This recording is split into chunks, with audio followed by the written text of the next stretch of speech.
Hello students, welcome this new video. और आज के जो वीडियो का हमारा टॉपिक है वो है हिस्ट्री का।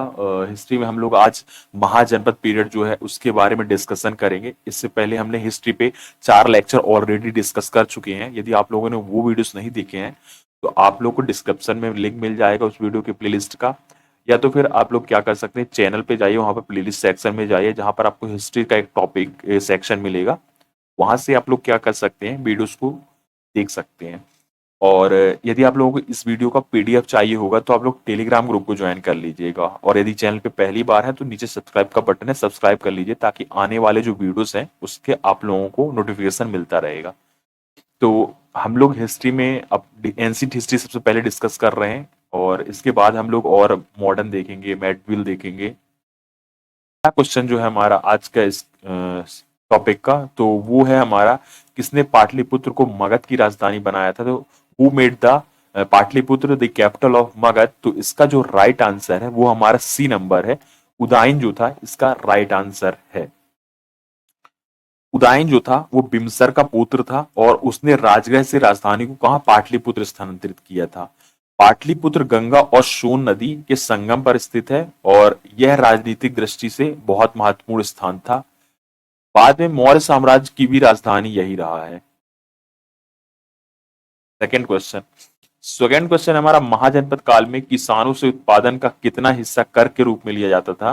तो what portion of the produce was the taken as a tax from the farmer during the mahajanapada period? तो इसका जो राइट आंसर है वो हमारा ए नंबर 16। तो एक छठा हिस्सा जो होता था, जो भी आप लोग जैसे कि अगर वो लोग फार्मिंग करते थे और या तो फिर गेहूं का प्रोडक्शन करते थे, एग्जाम्पल के तौर पर देखें तो 1/6 पोर्शन जो होता था उन्हें टैक्स के फॉर्म में देना पड़ता था। और इसके लिए हम ना केवल अन्न और यदि पैसे के रूप में भी अगर आपकी जो इनकम है उसका 1/6 आप लोगों को टैक्स के फॉर्म में देना पड़ता था। उस काल में जो टैक्स होता था उसे हम लोग भाग कहा करते थे और इसको जो एकत्रित करने वाले अधिकारी लोग एकत्रित करते थे। शिल्पकारों और व्यापारिक वर्ग से भी कर लिया जाता था और यह जो कर होता था इसका यूज किया जाता था किले में, सेना में, प्रशासन में आदि में इस टैक्स का खर्च के रूप में उपयोग किया जाता था। क्वेश्चन नंबर थर्ड है, कौशल महाजनपद की राजधानी क्या थी? तो what was the capital of Kosala mahajanapada? तो इसका जो राइट आंसर है वो है हमारा बी नंबर, श्रीवास्ती। गौतम बुद्ध ने यहाँ पर कई प्रवचन दिए थे। कहाँ पर? श्रीवस्ती पे। और यह उत्तर प्रदेश में स्थित एक स्थान है। राजा प्रसेनजीत इसके शासक थे और अगुंतुर निकाय में श्रीवस्ती का उल्लेख भी है और यहाँ जेतवन बिहार स्थित है। तो ये इसके जो थे फैक्ट थे इस टॉपिक से रिलेटेड, तो आप लोग यहाँ पर रीड कर सकते हैं। नेक्स्ट है हमारा क्वेश्चन नंबर 4, बिम्सर ने किस वंश की स्थापना की थी? तो which dynasty was found by Bimbisara? तो इसका जो राइट आंसर है वो हर्यक। हर्यक सी इसका राइट आंसर है। बिम्सर ने अंग को जीतकर मगध में मिला लिया था। अंग एक प्रकार का स्थान था या तो फिर एक क्षेत्र बोल सकते हैं हम, जो बोल सकते हैं इसे। तो उसने अपने युद्ध में इसे जीता था और अपने साम्राज्य में मिला लिया था। वह गौतम बुद्ध का समकालीन था। उसकी जो राजधानी थी वो थी राजगृह थी। उसने वैवाहिक गठबंधन की नीति को अपनाया था। उसने कई प्रशासनिक सुधार कार्य भी किए थे अपने काल में। क्वेश्चन नंबर 5 है हमारा, सूरसेन महाजनपद की राजधानी क्या थी? तो what was the capital of Surasena mahajanapada? तो इसका जो राइट आंसर है वो बी नंबर है, मथुरा। यमुना नदी के किनारे पर स्थित है यह मथुरा और भगवान कृष्ण की बचपन यहीं पर बीता है और यह व्यापारिक केंद्र भी रहा है उस काल का। बौद्ध और जैन धर्म का केंद्र भी क्या रहा है? अपना मथुरा। और यहाँ पर कई प्राचीन मूर्तियां भी मिलती हैं। तो ये इस क्वेश्चन से रिलेटेड फैक्ट्स थे जो आप लोगों को याद रखने हैं। क्वेश्चन नंबर 6 है हमारा, अजातशत्रु ने किस पर आक्रमण के लिए अपने मंत्री वास्कारा को बुद्ध के पास भेजा था? तो Ajatasattu sent his the minister of Vaskara to the Buddha before attacking which republic? तो इसका जो राइट आंसर था बी नंबर, वज्जी इसका राइट आंसर है, बी। इससे जो रिलेटेड फैक्ट्स हैं कि वज्जी एक प्रकार का गणराज्य है। इसकी जो राजधानी हुआ करता था वो वैशाली था। यह संघात्मक शासन प्रणाली पर आधारित एक राज्य हुआ करता था। बुद्ध ने इसे संगठित और शक्तिशाली बताया था और मगध ने अंततः इसे जीत लिया था। क्वेश्चन नंबर 7 है, मगध साम्राज्य का गंगा की किस ओर स्थित था? तो on which side of the Ganges was the Magadha empire located? इसका राइट आंसर है हमारा सी नंबर, साउथ। इसकी राजधानी शुरुआत में राजगृह थी। इसकी राजधानी की मैं बात कर रहा हूँ, मगध की। और यह बाद में मौर्य साम्राज्य का भी केंद्र रहा है और मगध ने कई महाजनपदों को विजित किया है। और यह राजधानी राजनीतिक और धार्मिक गतिविधियों का भी केंद्र रहा है। यहाँ से बौद्ध धर्म का प्रसार हुआ है। क्वेश्चन नंबर 8 है, किस महाजनपद की राजधानी वैशाली थी? तो Vaishali was the capital of which mahajanapada? तो इसका जो राइट आंसर है वज्जी। वज्जी एक महाजनपद था और जिसकी जो कैपिटल थी वो वैशाली थी। वैशाली में पहली बार गणराज्य की अवधारणा देखी थी और यह बौद्ध संघ की दूसरी महासभा थी। महावीर के जन्म का स्थल यहाँ हुआ है, वैशाली में ही। इसे बुद्ध ने आदर्श गणराज्य बताया है और यहाँ की सभा प्रणाली अत्यंत संगठित है। क्वेश्चन नंबर जो 9 है, जनपदों के दौरान कर का संग्रह किसके द्वारा किया जाता था? तो who collect taxes during the जनपद पीरियड? तो इसका जो राइट आंसर है अधिकारियों द्वारा, बाय ऑफिशियल्स। का राइट आंसर है सी। करों को नियमित रूप से एकत्र किया जाता था। अधिकारी गांवों और नगरों की नियुक्ति थे जो कि इस टैक्स को लिया करते थे। और किसान और व्यापारी और दस्तकार कर देने वाले थे और कर शासन की स्थिरता के लिए आवश्यक था। भ्रष्टाचार पर भी नियंत्रण के कई उपाय थे इस दौरान। तो ये फैक्ट थे क्वेश्चन नंबर 9 से रिलेटेड। क्वेश्चन नंबर 10 है, शिशुनाग वंश के किस राजा ने अंतिम बार वैशाली को राजधानी बनाया था? तो which Shishunaga ruler last made Vaishali the capital? इसका राइट आंसर है बी नंबर, काला शोक। इसका राइट आंसर है। काला शोक ने दूसरी बौद्ध महासभा करवाई थी और यह शिशुनाग का एक उत्तराधिकारी था, काला शोक। इसकी मृत्यु के बाद नंद वंश का उदय हुआ था और उसने वैशाली को धार्मिक नगर के रूप में विकसित किया। उसकी शासन शैली सहिष्णु थी।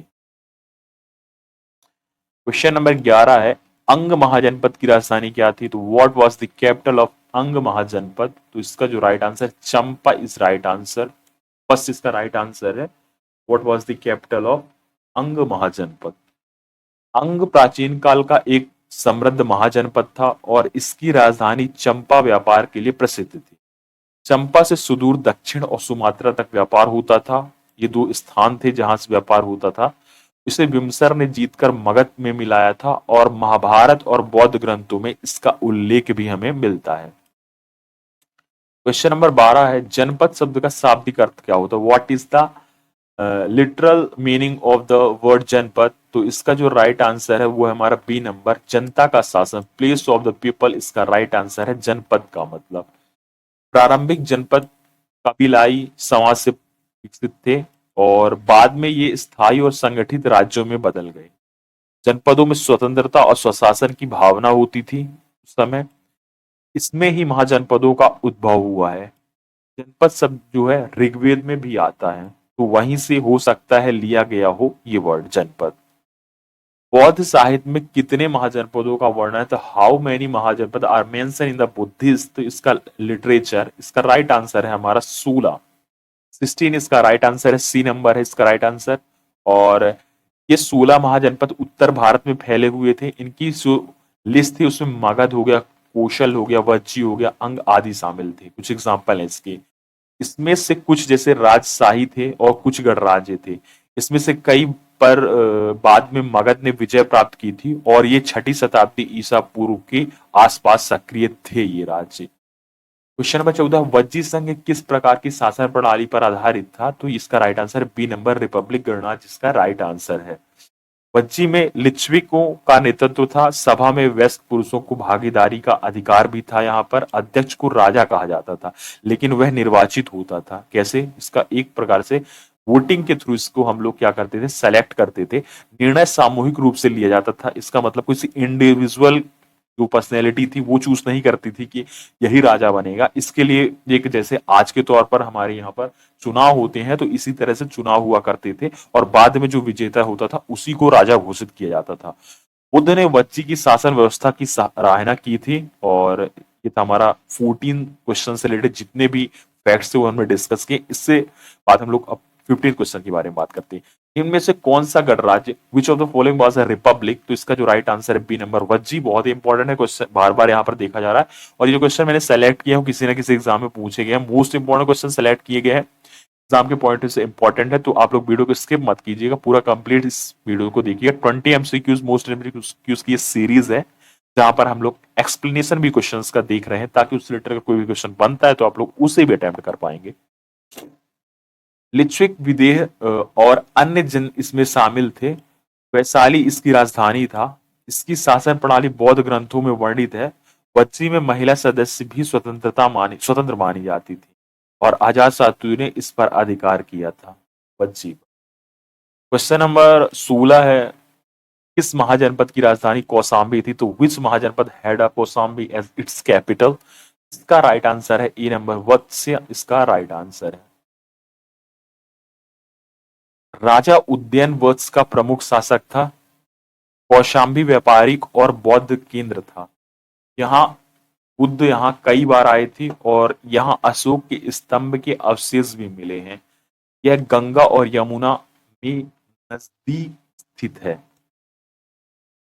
क्वेश्चन नंबर 17 है हमारा, महाजनपद काल में नगर रक्षक कौन थे, who was the city protector, नगर रक्षक ड्यूरिंग द महाजनपद पीरियड, तो इसका जो राइट आंसर वो डी नंबर है, सिटी गार्ड, जिसे हम पुर रक्षक बोलते हैं, डी इसका राइट आंसर है। यह पदाधिकारी नगर की व्यवस्था देखता था, सेनाओं को संचालन भी उसके ही अधीन होता था। यह अपराध नियंत्रण में भी भूमिका निभाता था। मैं किसकी बात कर रहा हूं, सिटी गार्ड की, तो आप लोग इसे ध्यान रखिएगा।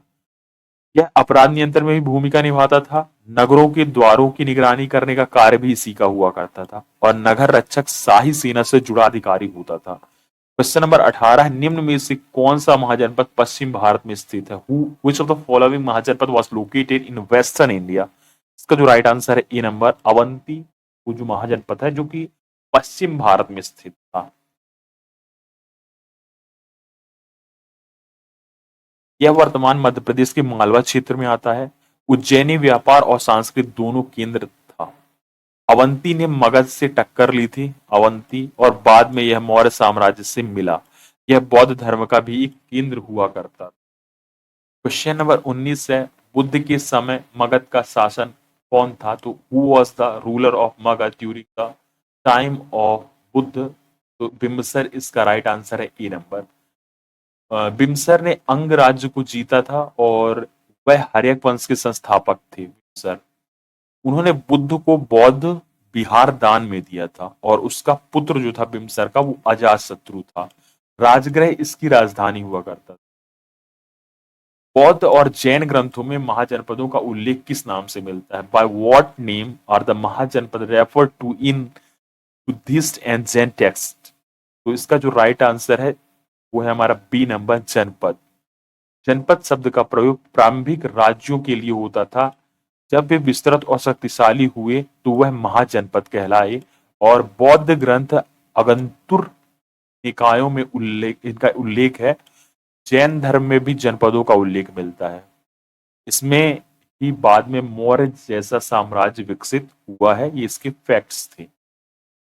20 क्वेश्चन हम लोगों ने देख लिया है यहाँ तक, और ये जो 20 क्वेश्चन थे वो बहुत ही इंपॉर्टेंट थे किसी भी एग्जाम के पॉइंट ऑफ व्यू से। हिस्ट्री की सीरीज चल रही है हमारी, लेक्चर नंबर 5 है।